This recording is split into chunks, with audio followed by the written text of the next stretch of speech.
ওরে, আর মাখামাখি করিস না, আমি আর থাকতে পারছি না। এখন তো ঢুকিয়ে দে।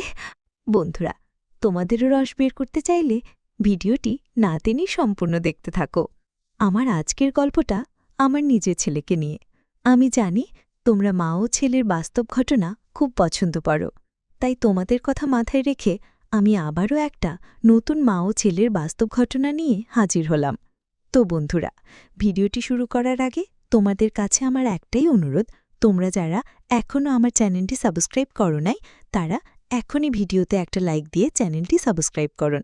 তো চলো তাহলে আর দেরি না করে ঘটনাটি শুরু করি। গীতেশ আনন্দমোহন কলেজের ছাত্র। তার বয়স 23 বছর। কলকাতাতে 4 বছর হোস্টেলে থেকে পড়াশোনা শেষ করে বর্তমানে একটা সরকারি চাকরি করছে। গত বছরই চাকরি পেয়েছে আর এবছর কলকাতায় ট্রান্সফার হয়েছে। মাঝে মাঝে বাড়ি আসতো আর 3-4 দিন থেকে আবার ফিরে যেত।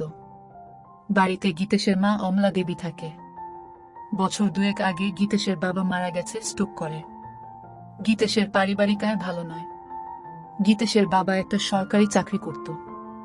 বাবা মারা যাওয়ার পরে সরকার থেকে কিছু টাকা পয়সা পেয়েছিল, যেটা দিয়ে গীতেশের পড়াশোনা আর ওর মায়ের সংসার কোনোভাবে চলে যাচ্ছে। অমলা দেবীর বয়স 42 বছর এবং খুব সুন্দর দেখতে। এই বয়সেও নিজের যৌবন ধরে রেখেছে। অমলা দেবীর স্বামী মারা যাওয়ার পরে সে একাই থাকত আর মনে মনে ভাবত ছেলের কলকাতায় ট্রান্সফার হওয়ার পরে ছেলের একটা বিয়ে দিয়ে ছেলে বউকে নিয়ে সুখে শান্তিতে থাকবে। অমলার এক বান্ধবী গৌরিতা অমলার বাড়ির কিছু দূরেই থাকে। গৌরিতার স্বামী সেনাবাহিনীতে চাকুরি করা কালীন মারা যায়। গৌরিতার একটাই মেয়ে গোমতী। গৌরিতার বয়স 40 বছর আর মেয়ে গোমতীর বয়স 21 বছর, কলেজে পড়ছে।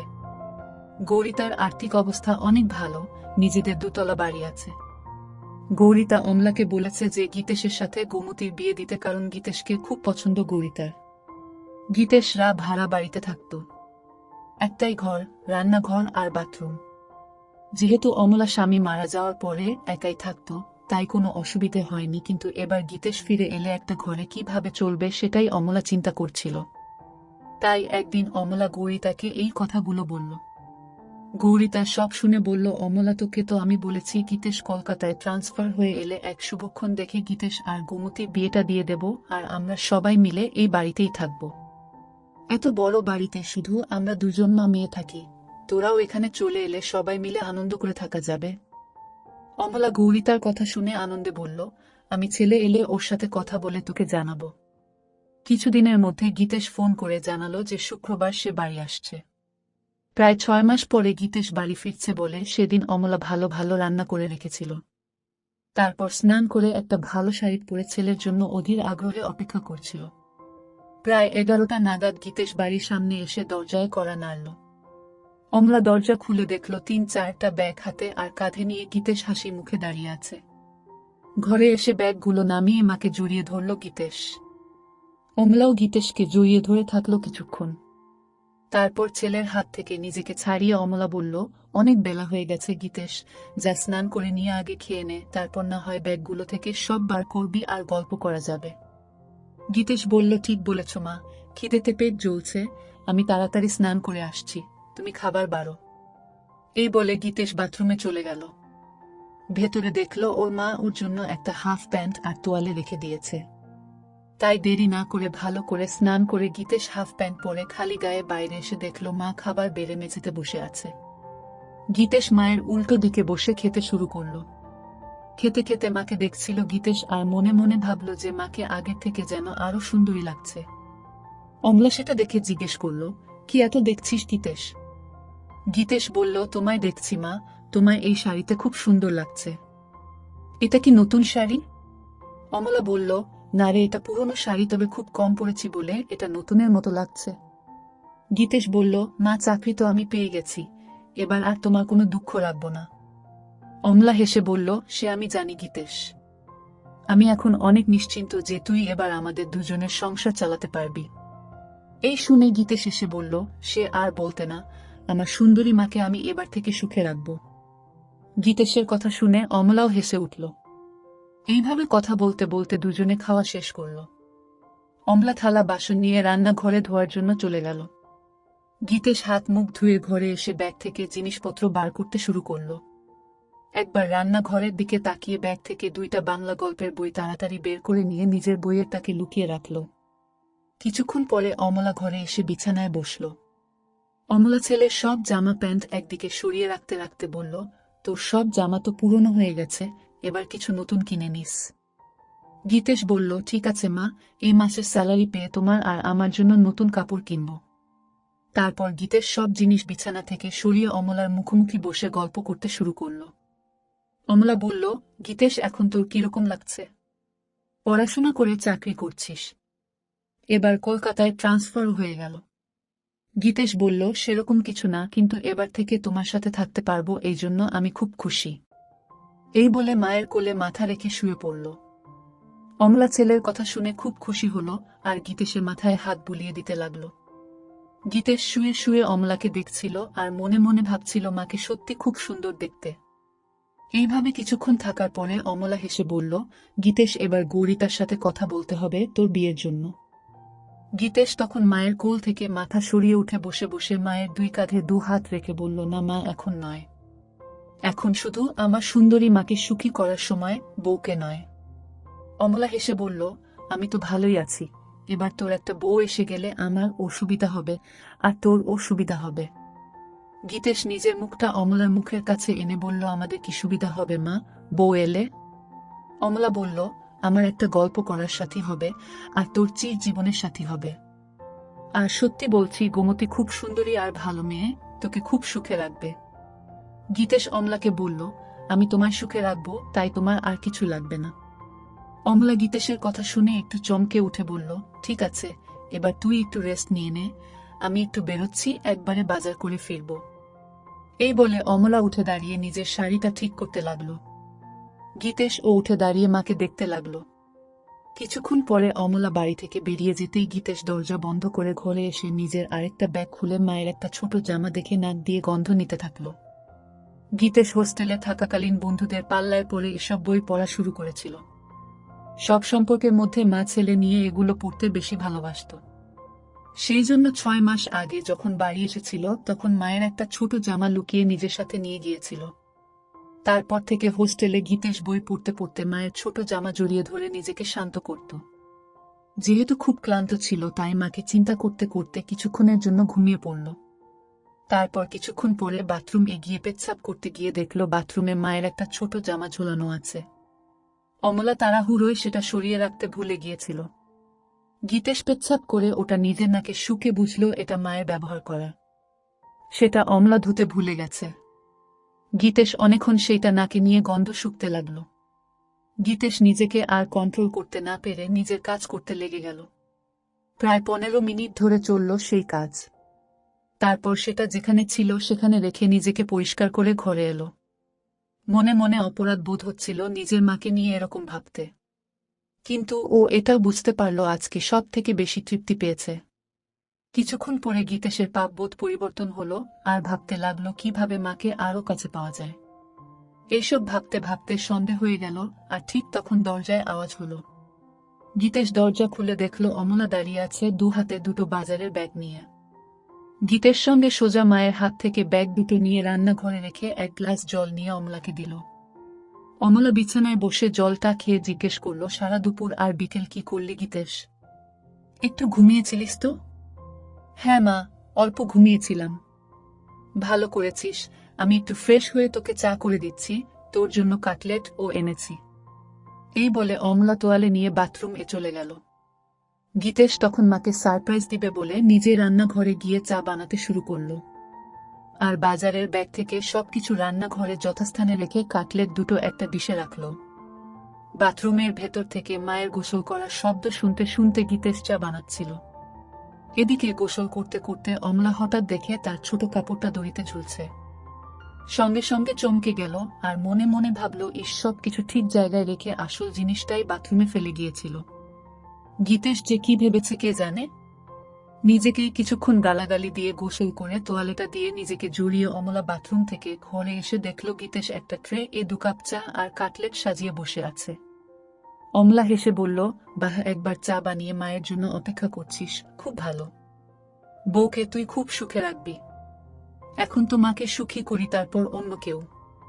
অমলা আলমারি থেকে একটা শাড়ি নিয়ে গীতেশকে বলল, আমি দরজাটা ভেজিয়ে দিয়ে রান্নাঘরে শাড়িটা পরে আসছি। গীতেশ এগিয়ে গিয়ে অমলার হাত ধরে বলল, তুমি এই ঘরে চেঞ্জ করে নাও, আমি রান্নাঘরে যাচ্ছি, তোমার হয়ে গেলে আমায় ডেকে নিও। এই বলে গীতেশ ঘরের দরজাটা ভেজিয়ে দিয়ে বাইরে অপেক্ষা করতে লাগলো। ছেলের ব্যবহারে অমলা খুব খুশি হয়ে ঘরেই ড্রেস চেঞ্জ করতে লাগলো। গীতেশ দরজাটায় একটু ফাঁকা রেখে ভেজিয়ে রেখেছিল, যাতে সেই ফাঁক দিয়ে ঘরের ভেতরটা দেখা যায়। গীতেশ দরজার ফাঁক থেকে চোখ রাখতেই ঘরের ভেতরের দৃশ্য দেখে অবাক হয়ে যায়। এদিকে অমলা ততক্ষণে শাড়িটাও পরে নিয়ে গীতেশকে ডাকলো ঘরের ভেতরে আসার জন্য। গীতেশ মায়ের ডাক শুনে একটু চমকে গিয়ে ঘরের ভেতরে এলো এবং হঠাৎ খেয়াল করল ওটা শক্ত হয়ে দাঁড়িয়ে আছে। কোনোক্রমে এক হাত দিয়ে সামাল দিয়ে বিছানাতে বসল। অমলা তখন আয়নার সামনে দাঁড়িয়ে চুল আঁচড়াচ্ছিল, তাই ছেলের দিকে খেয়াল করেনি। গীতেশ অমলাকে ডাকল, এসো মা, চা আর কাটলেট ঠান্ডা হয়ে যাবে, খেয়ে নাও আগে। ঠিক আছে, চল খেয়ে নি।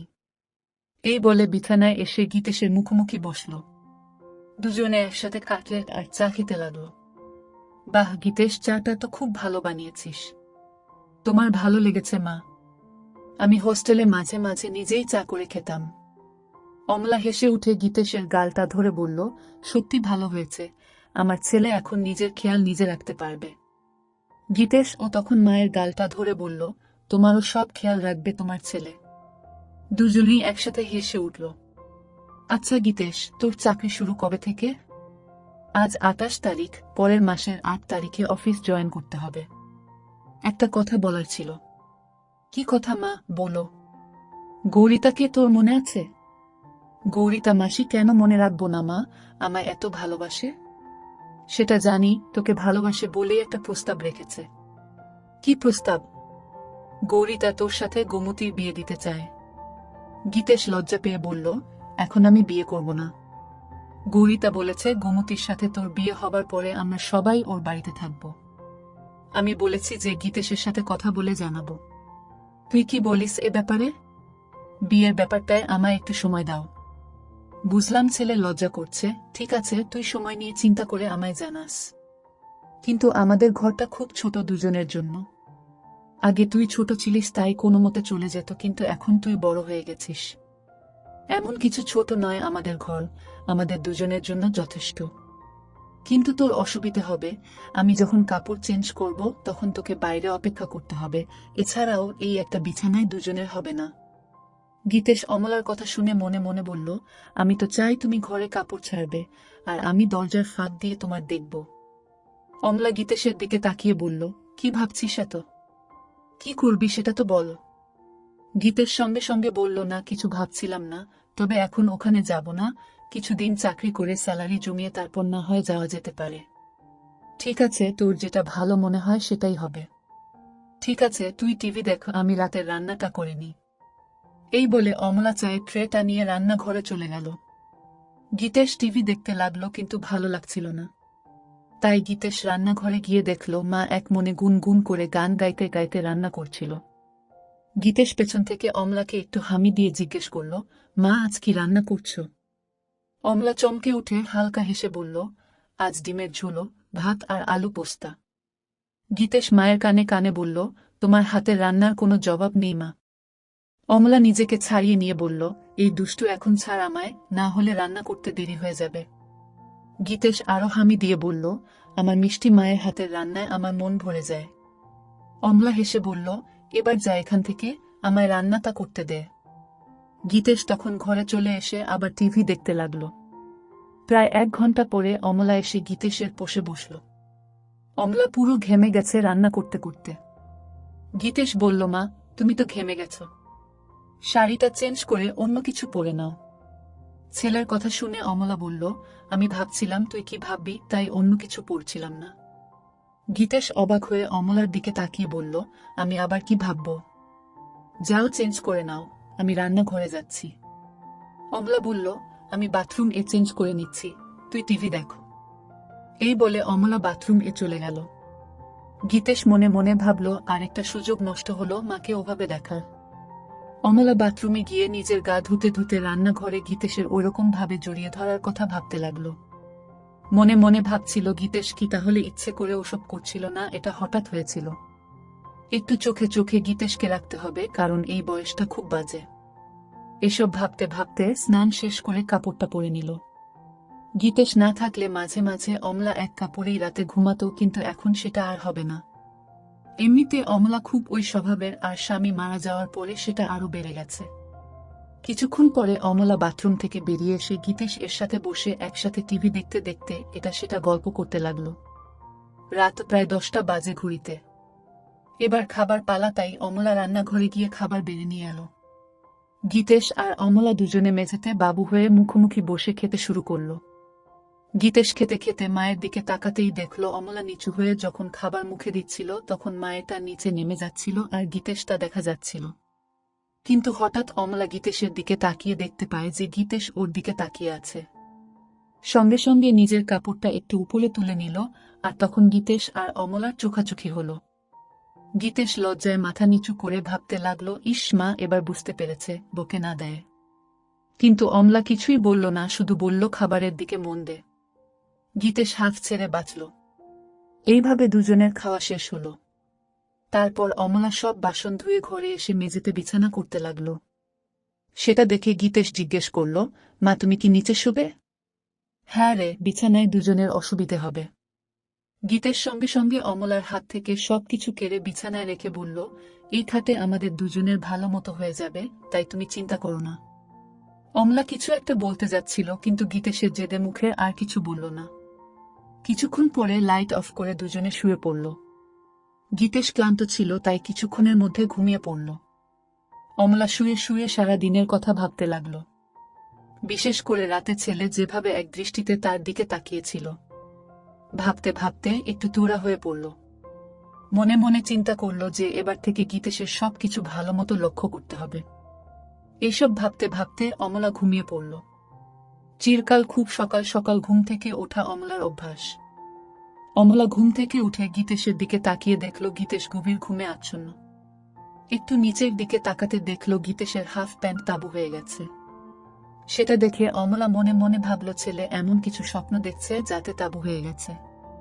তারপর নিজের মনে হাসতে হাসতে বাথরুমে চলে গেল। তারপর রান্না করে নিজে স্নান করে শাড়ি পরে চায়ের কাপ হাতে নিয়ে গীতেশকে ডাকল। গীতেশ ঘুম থেকে উঠে দেখল মা চায়ের কাপ হাতে দাঁড়িয়ে আছে একটা সুন্দর শাড়ি পরে। কটা বাজে মা? এত সকালে তোমার স্নান হয়ে গেছে? 10টা বাজছে, আমায় একটু গৌরিতার সাথে বেরোতে হবে। তোর জন্য রান্না করা আছে, দুপুরে স্নান করে খেয়ে নিস। সন্ধেবেলায় আবার দেখা হবে। ঠিক আছে মা, তুমি চিন্তা করো না। কাল তো রবিবার, কেন কোথাও বেরোবি নাকি? গীতেশ অমলার হাত থেকে কাপটা নিয়ে টেবিলে রেখে অমলাকে ধরে একটা পাপ্পা দিয়ে বলল, দেখি কি প্ল্যান করা যায়। অমলা নিজেকে ছাড়াবার চেষ্টা করে বলল, আবার দুষ্টুমি হচ্ছে, আমার শাড়ি নষ্ট হয়ে যাবে, এখন ছাড় আমায়, পরে জড়িয়ে ধরার অনেক সময় পাবি। তোমায় ছাড়তে ইচ্ছে করছে না মা। এই বলে আবার অমলাকে ধরে গীতেশ আর মায়ের শরীরের কোমলতা অনুভব করতে থাকে। অমলার ও ভালো লাগছিল, কিন্তু ওর দেরি হয়ে যাবে, তাই জোরে করে গীতেশকে সরিয়ে দিয়ে বলল, আমি এবার আসি, বুঝলি, না হলে দেরি হয়ে যাবে, তুই সময় মতো খেয়ে নিস। ঠিক আছে মা, তুমি একদম চিন্তা করো না, সাবধানে যেও। এরপরে অমলা নিজের শাড়িটা ঠিক করে গীতেশের দিকে একটা হাসি দিয়ে ঘরে থেকে বেরিয়ে গেল। গীতেশ দরজা বন্ধ করে ঘরে এসে চা খেতে খেতে চিন্তা করল কি করবে সারাদিন। কিছুক্ষণ বসার পরে আলমারিটা খুলে মায়ের ছোট কাপড়গুলো বের করে বিছানায় রাখল। দেখল সেগুলো অনেক পুরনো হয়ে গেছে। কিছুক্ষণ নাক দিয়ে সবগুলো শুকে আবার যথাস্থানে রেখে দিয়ে আলমারিটা বন্ধ করে দিল গীতেশ। তারপর গীতেশ ঘরটা আর রান্নাঘরটা পরিষ্কার করল। গীতেশ মনে মনে একটা মতলব করল কি করে মাকে প্রতিদিন ওভাবে দেখা যায়, কারণ শাড়ি চেঞ্জ করার সময় বেশিক্ষণ দেখা যায় না। তাই ভাবল বাথরুমে একটা ফুটো করতে পারলে স্নান করাটা ভালো মতো দেখতে পাবে। একটা হাতুড়ি আর পেরেক নিয়ে বাথরুমের দরজায় গীতেশ একটা ফুটো করে দিয়ে দেখল যে ফুটোটা একদম সঠিক জায়গায় হয়েছে, যেখান থেকে ভেতরের দৃশ্য ভালোবাসে দেখা যাবে। তারপর স্নান করে খেয়ে নিয়ে একটু ঘুমোতে গেল গীতেশ। ঘুম থেকে উঠে দেখল যে সন্ধে হয়ে গেছে আর অমলার আসার সময় হয়ে গেছে। কিছুক্ষণের মধ্যে দরজায় আওয়াজ শুনে গীতেশ দরজা খুলে দিয়ে দেখল অমলা এসেছে। ভেতরে এসে অমলা বলল, গীতেশ দুপুরে খেয়েছিলিস তো? হ্যাঁ মা, খেয়েছিলাম। তোমার দিনটা কেমন কাটলো? অমলা বিছানায় বসে ফ্যানের হাওয়া খেতে খেতে হেসে বলল, আমার আবার দিন কেমন কাটবে, যেরকম কাটার সেরকম কেটেছে। তুমি যাও বাথরুমে ফ্রেশ হয়ে এসো, আমি চা বানাচ্ছি। অমলা সেটা শুনে বাথরুম এ চলে গেল, আর গীতেশ ও রান্নাঘরে চলে গেল। অমলা বাথরুমের দরজা বন্ধ করতেই গীতেশ দরজার ফুটোয় চোখ রাখল। গীতেশ শুধু দেখলো লাগলো নিজের মাকে, আর এক হাত দিয়ে কাজ করতে লাগলো। এদিকে গ্যাসে জল গরম হয়ে ফুটছে, তাই তাড়াতাড়ি চা বানানোতে মন দিল। কিন্তু কিছুতেই নিজের মন থেকে মায়ের সেই রূপটা মুছতে পারল না। কিছুক্ষণ পরে গীতেশের চা বানানো শেষ হলো। এদিকে অমলার স্নান হয়ে গেছে, আর অমলা বাইরে এলো।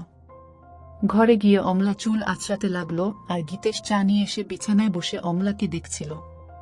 অমলা আয়নায় সেটা দেখে গীতেশকে জিজ্ঞেস করল, সারাদিন কি কি করলি? রান্নাঘর পরিষ্কার করলাম। আর মনে মনে বলল, বাথরুম এ ফুটো করলাম তোমায় দেখব বলে। অমলা চায়ের কাপটা হাতে নিয়ে রান্নাঘরে গিয়ে দেখল ছেলে সব ভালোভাবে পরিষ্কার করেছে, আর তারপর ঘরে এসে এদিক ওদিক দেখে বলল, বাবা তুই তো সব পরিষ্কার করে দিয়েছিস, আমার লক্ষ্মী ছেলে। এই বলে চায়ের কাপটা টেবিলে রেখে 2 হাত বাড়িয়ে বলল, আমার লক্ষ্মী ছেলে আয় আমার কাছে। গীতের সঙ্গে সঙ্গে অমলার কাছে ছুটে গেল। এইভাবে কিছুক্ষণ থাকার পরে দুজন আলাদা হলো। তারপর অমলা রান্নাঘরে চলে গেল রান্না করতে, আর গীতেশ টিভি দেখতে লাগলো। কিছুক্ষণ পরে রান্না শেষ হলে দুজন একসাথে খেয়ে নিল।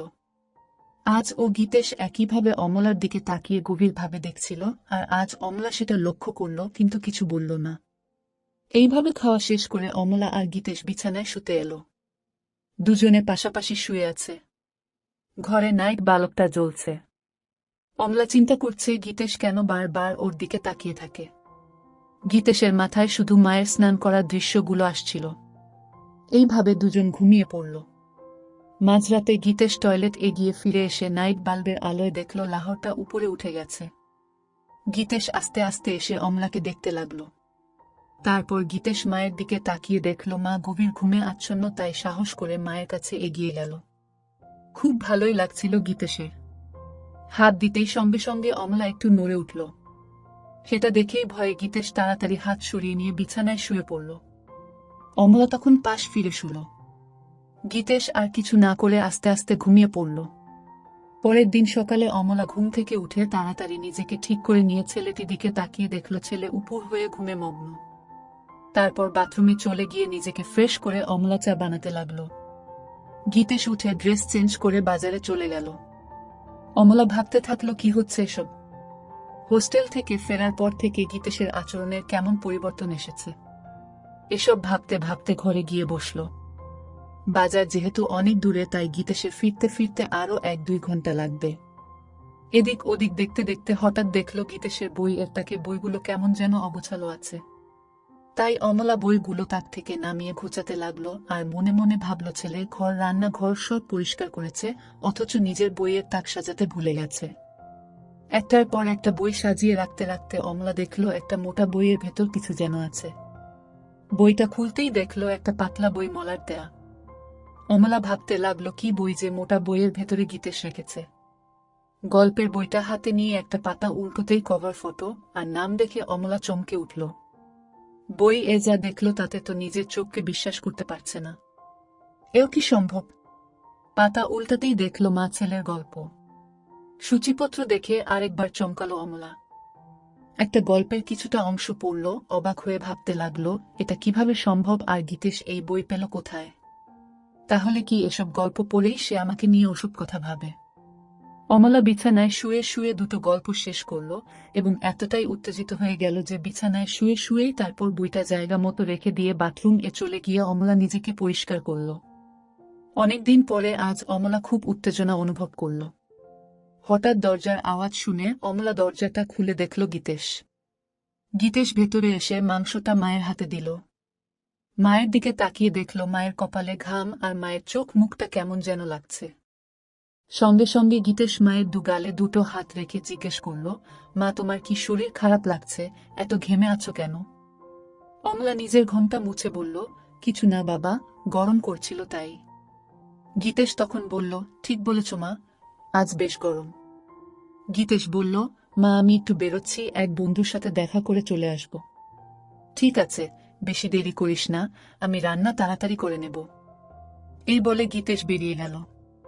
অমলা দরজা বন্ধ করে ভাবল, আর একটু হলেই ছেলে বুঝতে পারত যে এটা গরমের ঘাম নয়, এটা অন্য কিছুর ঘাম। এই ভেবে নিজের মনে হাসতে লাগলো। গল্পের বাকি অংশ পরের ভিডিওতে দেওয়া হবে, তাই সবাই চ্যানেলটি সাবস্ক্রাইব করে রাখো।